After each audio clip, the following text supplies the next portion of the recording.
কাজ। আপনাদের এখন দেখানো হবে যে কিভাবে থ্রি বাটন লাগাবেন।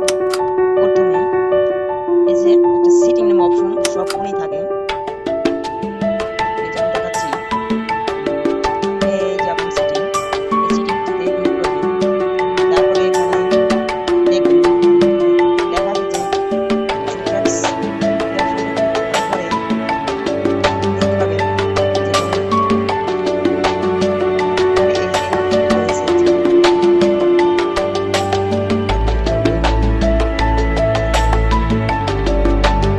এদিকে আবার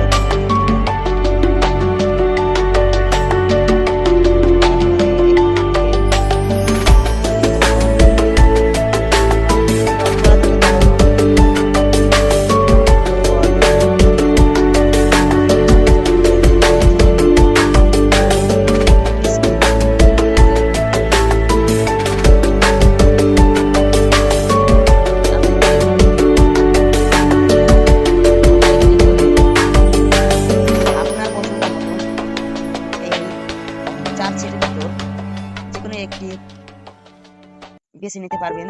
যেরকম আমি এখন এইটা বেছে